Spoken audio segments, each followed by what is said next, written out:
Call बीच में ही cut गई। आखिरी वाक्य जाहिर तौर पर डॉक्टर संजीव के लिए था। डॉक्टर संजीव ने सांस लेने की भी हिम्मत नहीं की।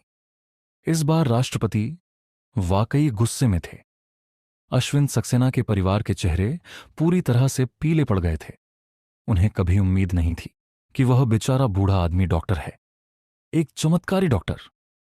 और राष्ट्रपति के लहजे से दूसरे पक्ष की शक्ति बेहद भयानक थी।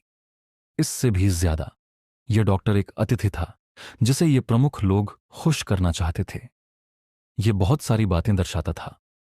उनमें से कोई एक पिछले 10 सालों में उनके सभी प्रयासों को बुलबुले में बदल सकता है। अश्विन सक्सेना कल्पना भी नहीं कर सकता था कि उसने अभी किस तरह के प्रमुख लोगों को नाराज किया है। एक व्यवसायी के रूप में वह स्वाभाविक रूप से जानता था कि क्या और कब काम करने का सबसे अच्छा समय है। वह तुरंत अपने सदमे से उबर गया और उसके चेहरे पर मुस्कान आ गई। वह चमत्कारी डॉक्टर महेश के पास गया और विनम्रतापूर्वक उसका हाथ थाम लिया। चमत्कारी डॉक्टर महेश, मुझे बहुत खेद है, मैं ही आपकी महान प्रतिभा को पहचानने में विफल रहा हूं।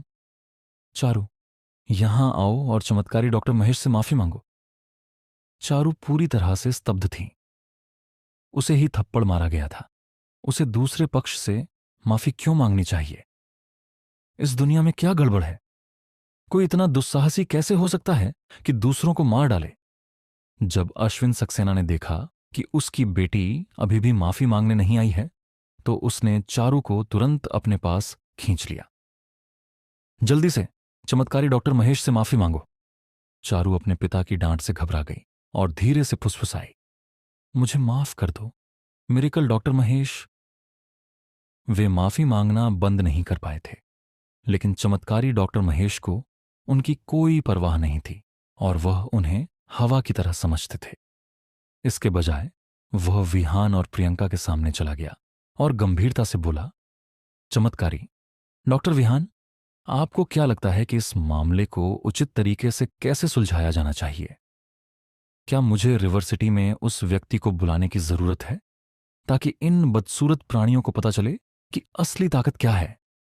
उसका रवैया बहुत विपरीत था। चमत्कारी डॉक्टर महेश ने आखिरी वाक्य बोलते हुए अश्विन सक्सेना को एक भयंकर नजर से देखा। यह इतना असहनीय रूप से स्पष्ट था कि वह उससे घृणा करता था।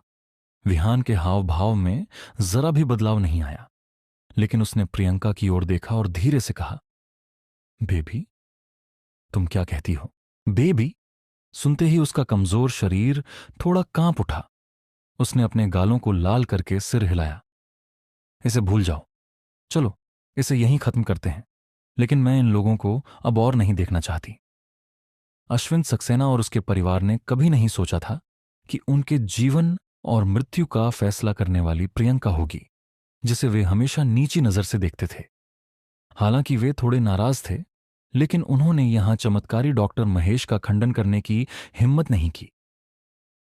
अश्विन सक्सेना ने अजीब तरह से मुस्कुराया और अपनी पत्नी और बेटी को दुम दबा कर ले गया। वे अब इस जगह पर नहीं रहना चाहते थे। राष्ट्रपति निश्चित रूप से अपने गुस्से को जानते हुए इसे बड़ा मुद्दा बना देंगे। तब तक उन्हें यह भी नहीं पता होगा कि वे कैसे मर गए। अभी चले जाना ही समझदारी थी। अश्विन सक्सेना के परिवार के चले जाने के बाद अस्पताल की 5वीं मंजिल पर फिर से शांति छा गई। लगभग 5 मिनट बाद एक अधेड़ उम्र का आदमी, जिसका पेट बड़ा था और जिसने सफेद लैब कोट पहना हुआ था, वहां आया। जब उसने चमत्कारी डॉक्टर महेश को देखा तो उसने तुरंत हाथ बढ़ाकर माफी मांगी। चमत्कारिक डॉक्टर महेश शुक्ला, मुझे बहुत दुख है कि आपको इस सदमे से गुजरना पड़ा। मैं कल कैनाल होटल में मेजबानी करूंगा और व्यक्तिगत रूप से कुत्ते अश्विन सक्सेना से आपसे माफी मांगने को बोलूंगा। चमत्कारिक डॉक्टर महेश भी काफी अनुभवी व्यक्ति थे। उन्होंने वार्ड में मौजूद युवक की ओर नाराजगी भरे भाव से देखा और राष्ट्रपति गुप्ता को डांटा। भोजन की कोई जरूरत नहीं है, लेकिन मैं पूछना चाहता हूं, राष्ट्रपति गुप्ता, आप चमत्कारिक डॉक्टर विहान के दोस्त को इस गहन चिकित्सा इकाई में रखने के लिए क्या कर रहे हैं? राष्ट्रपति गुप्ता आरोप से हैरान थे। फिर उन्होंने विहान पर नजर डाली, जो किनारे पर खड़ा था। जब वे रास्ते में थे तो उन्होंने डॉक्टर संजीव से सामान्य स्थिति के बारे में भी जाना था। उन्होंने अनुमान लगाया था कि चमत्कारिक डॉक्टर महेश द्वारा उल्लिखित चमत्कारिक डॉक्टर विहान पुरानी चिकित्सा के उच्च वर्गों से आते होंगे, अन्यथा दूसरा पक्ष इतनी विनम्रता से बात नहीं करता। एक ऐसा चरित्र जिसे चमत्कारी डॉक्टर महेश भी अपमानित करने की हिम्मत नहीं कर सकता था। वह कोई ऐसा व्यक्ति नहीं था जिसे रिवर सिटी का एक छोटा राष्ट्रपति उकसाए। उसने विहान को एक लंबी नजर से देखा और जल्दी से कहा, तो यह मिरेकल डॉक्टर विहान है। मैं लंबे समय से आपसे मिलने का इंतजार कर रहा था। चलो देखते हैं कि यह ठीक है या नहीं। मैं अब मरीज को वीआईपी वार्ड में स्थानांतरित करूंगा और 1 घंटे के भीतर तुरंत ऑपरेशन करूंगा। सर्जरी शुल्क के लिए यह एक संयोग है कि मुझे यहां आने के दौरान सूचित किया गया था कि हमारे अस्पताल में इस बीमारी के लिए पॉलिसी कोटा है। इसलिए कृपया पॉलिसी सब्सिडी का आनंद लें और कोई भी अन्य खर्च अस्पताल और देश द्वारा वहन किया जाएगा। विहान ने राष्ट्रपति गुप्ता को देखा। हालांकि वह प्रियंका के भाई का व्यक्तिगत रूप से इलाज करना चाहता था, लेकिन उसे ऐसी परिस्थितियों में फिर से सब कुछ समझाना होगा। बेहतर होगा कि अस्पताल को उसका इलाज करने दें और फिर वह गुप्त रूप से काम करेगा। ऐसा ही हो। प्रियंका और आदित्य सक्सेना ने एक दूसरे को खुशी से देखा, जो धीरे धीरे आश्चर्य में बदल गया। कुछ घंटे पहले अस्पताल का रवैया बहुत स्पष्ट था, यानी बिना पैसे के कोई इलाज नहीं होगा और वार्ड इतने कम थे कि आरक्षण भी संभव नहीं था। हालांकि विहान की उपस्थिति ने वास्तव में पूरी बात को उल्टा कर दिया। अस्पताल को अब 1 पैसे की भी जरूरत नहीं थी और यहां तक कि 1 घंटे के भीतर वीआईपी वार्ड और सर्जरी देकर आगे बढ़ गया। ये हास्यास्पद था। अस्पताल इतना कुशल और दानशील कब बन गया? प्रियंका और आदित्य सक्सेना मूर्ख नहीं थे। वे जानते थे कि अस्पताल में कोई तथाकथित नीतिगत कोटा नहीं था, लेकिन इस अस्पताल के निदेशक उस आदमी के प्रति सद्भावना व्यक्त कर रहे थे। यह सब पूरी तरह से उस आदमी की प्रतिष्ठा के कारण था। इस आदमी के बिना रेयांश के पास जीने का मौका भी नहीं होगा। आदित्य सैक्सार थोड़ा घबरा गए। वह सिर्फ एक किसान थे और पहले कभी ऐसे मशहूर व्यक्ति से नहीं मिले थे। उसने अपनी बेटी के पास जाकर फुसफुसाया, आह प्रियंका, तुम्हारा बॉयफ्रेंड क्या करता है? तुम दोनों कैसे मिले? प्रियंका ने विहान की तरफ देखा और मुस्कुराते हुए कहा, वह एक आवारा है और हम तब मिले जब उसने मुझसे पैसे उधार मांगे। अब मैं उसकी मकान मालिक हूं। आदित्य सक्सेना स्तब्ध रह गए। आह प्रियंका, तुम किस बारे में मजाक कर रही हो? इतना बड़ा आदमी आवारा कैसे हो सकता है और तुम उसकी मकान मालिक हो? उसे तुम्हारा मकान मालिक होना चाहिए। रात के 12 बजे विहान और प्रियंका साथ साथ घर गए, क्योंकि रेयांश को वीआईपी वार्ड में रहने की व्यवस्था की गई थी और हर दिन उसकी देखभाल की जाएगी। इसके अलावा प्रियंका के पिता अस्पताल में ही रुके थे, इसलिए प्रियंका को पीछे रहने के लिए नहीं कहा गया। जब वे वार्ड से बाहर निकल रहे थे तो आदित्य सक्सेना ने प्रियंका को हर तरह के संकेत देकर एक तरफ बुलाने की कोशिश की, लेकिन प्रियंका ने उनमें से किसी को भी नहीं पकड़ा। आदित्य सक्सेना तब अपने विचारों में केवल स्पष्ट हो सकते थे। प्रियंका, तुम पहले से ही एक वयस्क हो, तुम्हें इस तरह की चीजों के बारे में उचित होना चाहिए। प्रियंका शर्मिंदगी से लाल हो गई और उसने तुरंत विहान को खींच लिया। दोनों नीचे चले गए। प्रियंका अपनी कार की चाबी लेने ही वाली थी कि उसने अपनी जेब को छुआ और महसूस किया कि उसकी कार पहले ही बंधक कंपनी को बेच दी गई थी। न जाने क्यों वह अंदर से थोड़ा खोई हुई महसूस कर रही थी। आखिरकार कार 1 साल से उसके पास थी और उसे आंतरिक और बाहरी डिजाइन दोनों पसंद थे। चलो वापस टैक्सी लेते हैं। मैंने आज दोपहर को कार को एक बंधक कंपनी को बेच दिया था, क्योंकि मेरा भाई बीमार था और मुझे पहले से ही पैसे की जरूरत थी। मैं कल छुट्टी ले लूंगी और देखूंगी कि क्या मैं इसे वापस खरीद सकती हूं, प्रियंका ने धीरे से कहा। विहान थोड़ा मुस्कुराया। उसने अपनी जेब से चाबी निकाली और फेंक दी। पकड़ो। प्रियंका ने उस चीज को पकड़ लिया और आश्चर्य से अपना मुंह ढक लिया। जब उसने अपनी हथेली फैलाई, उसकी आंखें तुरंत लाल हो गईं। यह उसकी कार की चाबी थी, यहां तक कि चाबी का गुच्छा भी वहीं था। यह चाबी। विहान ने कंधे उचकाए और जवाब दिया, जब उस रात बंधक कंपनी कार लेकर जा रही थी तो मैं दरवाजे पर उनसे टकरा गया, तुम्हारे अस्थायी प्रेमी के रूप में। बेशक मैंने बिना किसी हिचकिचाहट के इसे वापस ले लिया। याद रखना, अगली बार इसे मत खोना। विहान ने महसूस किया कि जैसे ही उसने बोलना समाप्त किया, एक काली छाया उसकी बाहों में आ गई। कपड़ों में लैवेंडर की खुशबू थी। यह एक अच्छी खुशबू थी। एप 48 एक मिनट बाद वे दोनों भूमिगत पार्किंग स्थल पर गए और वॉक्सवैगन कार में बैठ गए। हो सकता है कि यह रात का समय था, लेकिन सड़क पर बहुत अधिक कारें नहीं थीं। कार के अंदर रेडियो से आने वाले संगीत को छोड़कर माहौल शांत था।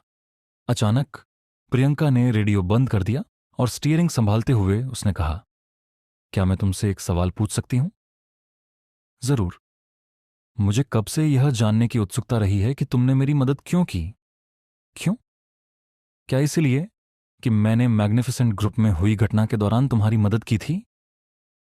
सच बताऊं तो मैंने अनजाने में महसूस किया है कि तुम कई बार अपनी आंखों में कृतज्ञता की भावना के साथ मेरी ओर देखते हो। मैं बस इस बात से हैरान हूं।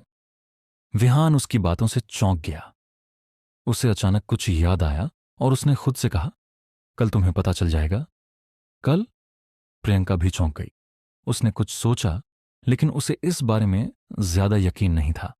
मूर्ख, कल सोमवार है। क्या वे हर सोमवार को घोषणाएं नहीं करते?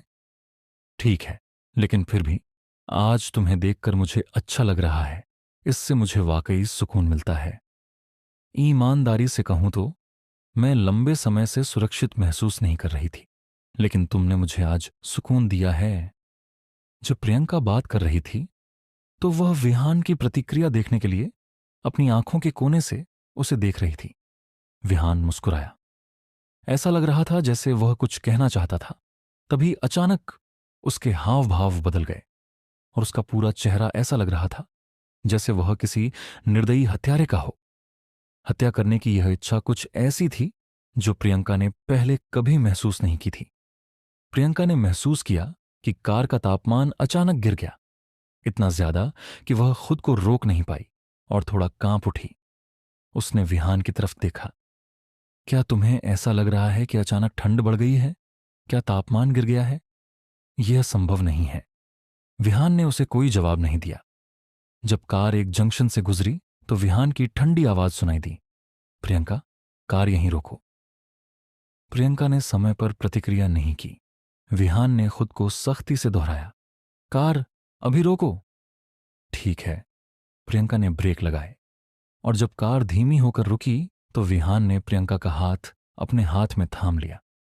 मैं जो कहने जा रहा हूं उसे ध्यान से सुनो। मुझे बीच में मत टोको। बस वही करो जो मैं तुम्हें करने के लिए कहूं और मैं तुम्हें चोट नहीं पहुंचाऊंगा। प्रियंका को नहीं पता था कि उसकी पीठ क्यों ठंडी हो गई थी, लेकिन जब उसने विहान की आंखों में देखा तो उसे लगा कि वह पागल हो गई है। उसने एक ऐसा भाव देखा जो उसने पहले कभी नहीं देखा था। उसकी आंखें अभूतपूर्व रूप से गंभीर और ठंडी थीं। यह व्यक्ति उस स्माइली और हैप्पी विहान के बिल्कुल विपरीत था जिसे वह जानती थी। वह नरक से आए खून के प्यासे राक्षस की तरह लग रहा था। ठीक है। विहान ने आगे बढ़ने से पहले एक बार फिर समीक्षा दर्पण पर नजर डाली। नंबर 1, जब मैं कार से उतर जाऊंगा तो तुम तुरंत ग्रैंड सिटी अपार्टमेंट की ओर वापस चले जाओगी। यह महत्वपूर्ण है कि तुम किसी भी कीमत पर न रुको, चाहे तुम कुछ भी देखो या सुनो। नंबर 2, जब तुम घर पर पहुंच जाओ तो टेबल पर रखा फोन पकड़ो और मेरे कमरे के अंदर छिप जाओ।